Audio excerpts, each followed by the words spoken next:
বেহেশতে আপনি যেতে পারবেন না। এখন একটা প্রশ্ন আসে, কি কি বিশ্বাস করতে হবে? ঈমান কি জিনিস, ঠিক কি না? ঈমানটা কি জিনিস? আল্লাহ পাক কোরআন কারীমের শুরুতে বলেছেন, আল্লাযীনা ইউমিনুনা বিল গায়বি ওয়া ইউকিমুনাস সালাতা ওয়া মিম্মা রাযাকনাহুম ইউনফিকুন। আল্লাহ পাক বলেছেন, মুমিন কারা, খাঁটি মুত্তাকি কারা? যারা বিশ্বাস স্থাপন করে গায়েবের উপর। জোরে বলেন কিসের উপর? আরো জোরে বলেন কিসের উপর? গায়েবের উপর। গায়েব মানে কি?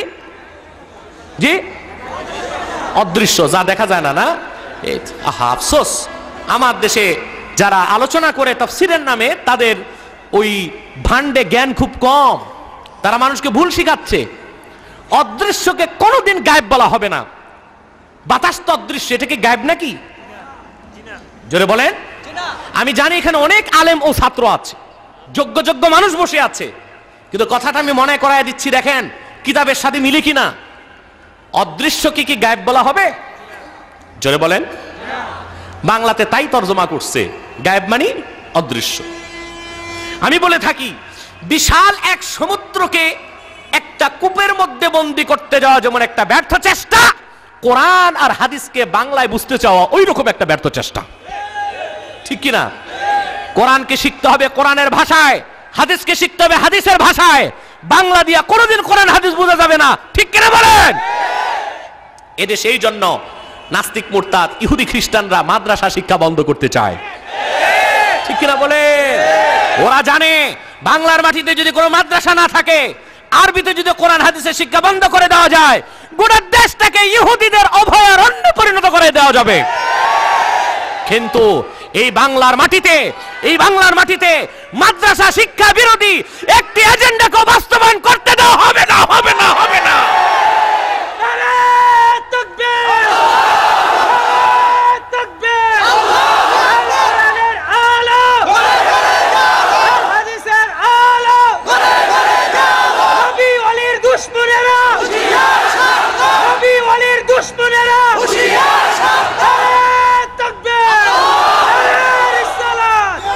সাল্লাল্লাহু আলাইহি ওয়াসাল্লাম। বন্ধুরা আমার, ভাইয়েরা আমার, আমি স্পষ্ট অক্ষরে বলে দিচ্ছি, বাংলাদেশ থেকে মাদ্রাসা শিক্ষাকে বন্ধ করে দেবার সুদূর প্রসারী চক্রান্ত আরম্ভ হয়েছে। এই মুহূর্তে যদি মুখ বন্ধ করে থাকেন, মুখে যদি কুলুপ এঁটে থাকেন, এদেশে যদি মাদ্রাসা শিক্ষা না থাকে, আল্লাহর দ্বীনের প্রভাব থেকে দেশ মুক্ত হয়ে যাবে। অতএব এক সাগর রক্তের বিনিময় হলেও মাদ্রাসা শিক্ষা বিরোধী কোন চক্রান্তকে বাংলাদেশে বাস্তবায়ন করতে দেওয়া হবে না ইনশাআল্লাহ। এই জন্য দেশের সকল পীর মাশায়েখ আলেম ওলামাকে একই কণ্ঠে একই ভাষায় কথা বলতে হবে, ঠিক কিনা বলেন? বন্ধুরা আমার, ভাইয়েরা আমার, অদৃশ্যকে গায়েব বলা হবে না, হবে না। বাতাস অদৃশ্য, এখন এটা কি গায়েব? এটা যদি গায়েব হয় তা আপনার নাক দিয়া ঢুকে কি আর বের হয় কি? বাতাস যদি গায়েব হয় তো আপনি বল্টু মিয়াও তো গায়েব হয়ে যাবে, ঠিক কিনা? এটা গায়েব না, না, এটা গায়েব নয়। ইমাম খাজেন তাফসীর লিখেছেন, মা গাবান হাওয়াসিল খামসা, পঞ্চ ইন্দ্রিয় থেকে যেটা দূরে, পাঁচটা ইন্দ্রিয় যে জিনিসকে ধরতে পারে না, ছুঁইতে পারে না, দেখতে পারে না, অনুমান করতে পারে না, অনুভব করতে পারে না, ওইটাই গায়েব। হতে পারে তা বহু দূরে, হতে পারে তা খুব কাছে, হতে পারে তা দৃশ্যমান, হতে পারে তা অদৃশ্য, ঠিক কিনা বলেন? ইন্দ্রিয় কয়টা? পাঁচটা। চক্ষু, কর্ণ, জিহ্বা, নাসিকা, ত্বক। এই পাঁচটার বাইরে ইলম অর্জন করার কোনো ব্যবস্থা নাই। আপনি জিহ্বার মধ্যে টাঙ্গাইলের একটা চমচম রাখবেন, লাগবে কেমন? কথা বলে না, খুব মজা, ঠিক কিনা? 2-3 কেজিও খাওয়া যায় টাঙ্গাইলের চমচম, যদি আসলটা হয়, ঠিক কিনা? কিন্তু জিহ্বায় না রেখে যদি চমচমটা গালে ঘষেন, কথা বলে না, তা বুঝবেন এটা টক না মিষ্টি? জিহ্বায় দিতে হবে। আপনি এলমটা অর্জন করলেন যে এটা মিঠা। আর একটা ফরিদপুরের কাঁচা মুসনিয়া সাবান কেমন লাগবে? যেটা বলে ঝাল না কাল? কালো হবে, ঠিক কিনা? আমাদের এলাকার লোকজন ফরিদপুরের মরিচ খেলে জ্বলে যাবে একেবারে সবকিছু। এই যে আপনি এলেমটা অর্জন করলেন, চমচমটা মিষ্টি, কাঁচামরিচটা খুব ঝাল, কিসের দ্বারা অর্জন করলেন? জবান, ঠিক কিনা? এখন আপনার ঠান্ডা লাগছে, চোখ বন্ধ করে থাকেন, ফজরের আজান না হোক সূর্য উঠবে, আপনার কানে কানে বলতে হবে না যে দিন হয়েছে, আপনি অনুমান করতে পারবেন সূর্যের আলো গায়ে লাগলেই যে দিন শুরু হয়ে গেছে, ঠিক কিনা? এই এলেমটা অর্জন করলেন কিসের দ্বারা? চামড়া দিয়ে, ঠিক কিনা? বিজ্ঞান যত দূরে দেখে, কোটি কোটি মাইল দূরে দেখে টেলিস্কোপ দিয়ে, তারপর ওই ইলেকট্রিক কম্পিউটারাইজড টেলিস্কোপ আছে যেটা দিয়ে কোটি কোটি আলোকবর্ষ দূর পর্যন্ত দেখা যায়। কিন্তু যে বিজ্ঞানী দুই চোখে কানা, কথা বলে না, ও টেলিস্কোপে কি হবে আর বায়োস্কোপে কি হবে ও তো দেখবে না। আসল কোনটা? চোখ। আসল কোনটা?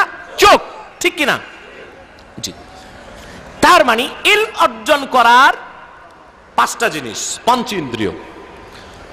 যে জিনিসটাকে পাঁচ ইন্দ্রিয় ধরতে পারে না, ছুঁইতে পারে না, অনুমান করতে পারে না, অনুভব করতে পারে না, ওইটাই গায়েব। হতে পারে তা অনেক দূরে, হতে পারে তা অনেক কাছে, হতে পারে তা দৃশ্যমান, হতে পারে তা অদৃশ্য, ঠিক কিনা বলেন? সত্য কিনা বলেন? পৃথিবীতে মহাকাশে এমন একটা নক্ষত্র আছে যেখান থেকে আলো আসতে পৃথিবীতে আরো 400 বছর লাগবে। কত বছর? বিজ্ঞান সেটা টেলিস্কোপে দেখেছে, ঠিক কিনা? এত দূরের নক্ষত্রটা যেটা সূর্য থেকেও কোটি কোটি আলোকবর্ষ দূরে, সেটা গায়েব না। সেটা কি? কারণ ওইটা চোখ দেখছে। কি দেখছে? চোখ ধরে ফেলেছে, ঠিক কিনা? কিন্তু 3.5 হাত নিচের কবরটা গায়েব, ঠিক কিনা? কবরটা কি? অথচ কত কাছে, 3.5 হাত নিচে কবর, এটা গায়েব।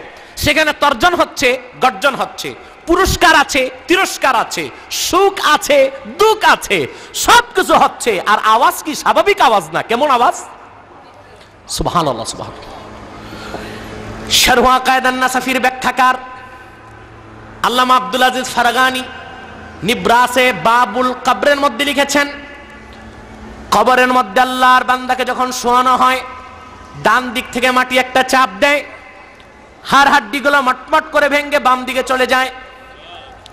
বাম দিক থেকে মাটি একটা চাপ দেয়, হাড় হাড্ডিগুলো ভেঙে ডান দিকে চলে যায়। মানুষটা এমন জোরে চিৎকার দেয়, আল্লাহ! দুনিয়ার পশ্চিম এবং পূবে যারা আছে সবাই শুনতে পায়, শুধু শোনে না জিন আর মানুষ। কেন শোনে না? গায়েব। ওটা কি? জানবেন ওটা কি? গায়েব। এত কাছে কবর, এত কাছে, আর গর্জনটা কেমন গর্জন, সুবহানাল্লাহ। কিন্তু মুমিন এটা শুনবে না, কারণ ওইটাকে আল্লাহ গায়েব রাখতে চাইছেন, গায়েব থাকবে। যদি কবরের আওয়াজ আমরা পাইতাম, তাহলে বাংলাদেশ কেন পৃথিবীর কোথাও নাস্তিক মুরতাদ একটাও থাকতো না, ঠিক কিনা? ঠিক কিনা বলে?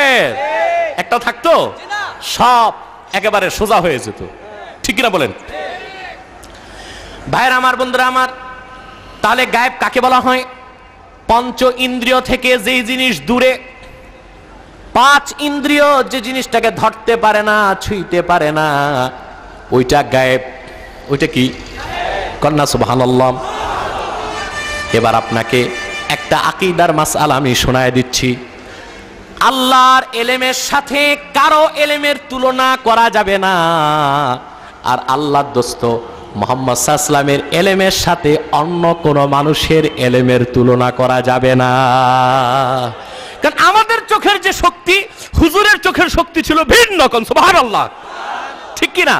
ঠিক কিনা বলেন? আমরা যখন ঘুমাই তখন লম্বা হয়ে ঘুমায় যাই, ঠিক কিনা?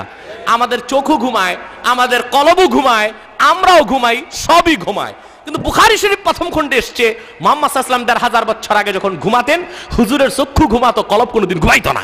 সুবহানাল্লাহ, সুবহানাল্লাহ। কারণ আল্লাহর হাবিব ঘুমে থাকলেও ওহী নাজিল হতো। অতএব হুজুরের ইলমের কোনো তুলনাই করা যাবে না। কথা বুঝতে পারছেন?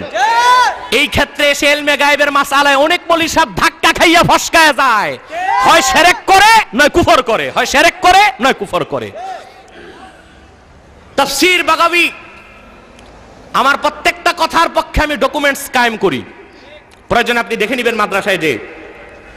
আফসোস, মুহাক্কিক আলেমরা বক্তব্য রেখে চলে যাওয়ার পর কিছু গায়ক শিল্পী বক্তা হয়ে গেছে, এরা এসে সমালোচনা করার চেষ্টা করে। এটা চরম বেয়াদবি। এরকম বেয়াদবদেরকে স্টেজ থেকে কান ধরে নামাই দিবেন।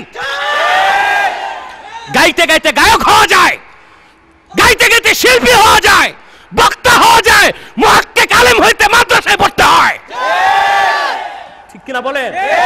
এটা পেশা না, ওয়াজ এটা পেশা না, এটা হচ্ছে দাওয়াতের কাজ। আগে পড়াশোনা করে তারপর স্টেজে বসার চেষ্টা করো।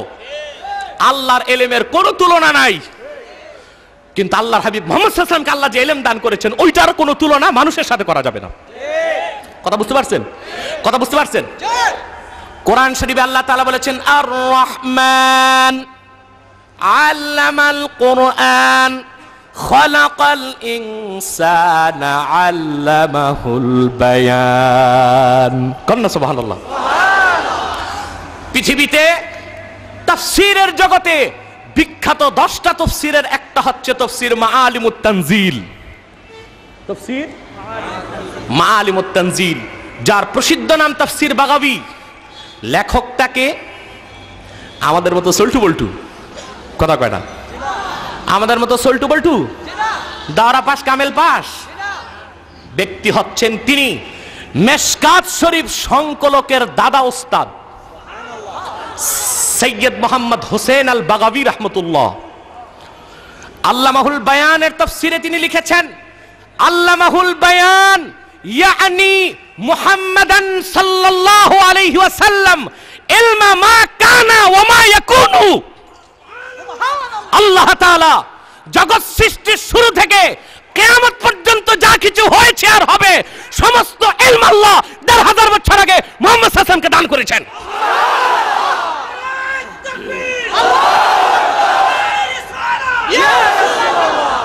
তাফসীর খুলে দেখেন, তাফসীর খুলে দেখেন। আমি অনুরোধ করব, এটা শিরক করবেন না, কুফরও করবেন না। ঠিক কিনা বলে? শিরক করা যাবে না, কুফরও করা যাবে না। আল্লাহ আপন হাবিব মুহাম্মদ সাল্লাল্লাহু আলাইহি ওয়াসাল্লামকে যে মর্যাদা দান করেছেন সেটা যদি আপনি বিশ্বাস না করেন, আপনিও নাস্তিকদের কাতারে শামিল হয়ে যাবেন। শিরক করা যাবে না, কুফরও করা যাবে না। ঠিক কিনা বলেন? ভাইরা আমার, এখন ঈমান কি বিষয়ে আনবেন দেখুন। গায়েবের উপর বিশ্বাস স্থাপন করতে হবে। তার মানে আল্লাহ, কোন আল্লাহ? আল্লাহ এবং আল্লাহর হাবিব নবীজি মুহাম্মদ সাল্লাল্লাহু আলাইহি ওয়াসাল্লাম ১,৫০০ বছর আগে যা কিছু বলেছেন, যা কিছু হুকুম করেছেন, যা কিছু নিষেধ করেছেন, তার সবটুকু ধারণ করছে কোরআন আর হাদিস। সেই কোরআন আর হাদিসের প্রত্যেকটা অক্ষরকে বিনা প্রশ্নে বিশ্বাস করার নাম হচ্ছে ঈমান। কথা বুঝেন নাই? কোরআনের বিসমিল্লাহর বা থেকে মিনাল জিন্নাতি ওয়ান নাসের সিন পর্যন্ত প্রত্যেকটা অক্ষরকে, জের জবর পেশ নোক্তাকে অক্ষরে অক্ষরে বিশ্বাস করার নাম হচ্ছে ঈমান। পুরা কোরআন হাদিস বিশ্বাস করলে আপনি মুমিন হবেন, কিন্তু কাফের হওয়ার জন্য আবার পুরা অবিশ্বাসের দরকার নাই। একটা অক্ষর বিশ্বাস করলে কাফের হয়ে যাবেন। কথাটা আমি বুঝাইতে পারি নাই? জি, অর্থাৎ কোরআন ও হাদিসের প্রত্যেকটা অক্ষরকে বিনা প্রশ্নে বিশ্বাস করা হচ্ছে ঈমান। কিন্তু কাফের হওয়ার জন্য সবটুকু আবার অবিশ্বাসের দরকার নাই। একটা অক্ষরকে অবিশ্বাস করলে আপনি হয়ে যাবেন কাফের। ঈমানের বয়ান বুঝছেন? এবার আসেন কুফর কি জিনিস। আমাদের বিষয় কি ছিল? ঈমান বনাম কুফর ও ধর্মনিরপেক্ষতা। ঈমানের বয়ানটা করলাম, এটা মনে রাখতে হবে, তাহলে কুফরটা বুঝতে পারবেন। কষ্ট হচ্ছে আপনাদের? আবারও দাঁড়ায় আছেন কেন বাবা? বলেছি আমি এটা সার্কাস না। যদি আপনি ইলম অর্জন করতে যান বসে যান, আর যদি আপনার অন্য কোনো কাজ থাকে, সমস্যা থেকে আপনি এখান থেকে চলে যান। দাঁড়িয়ে থাকার কোনো মানে নাই, বসে যান, বসেন, সব বসে বসে ওয়াজ শুনবেন। ভাইয়েরা আমার, বন্ধুরা আমার কিছু ভাইয়েরা রেলিং এর বাইরে আছে।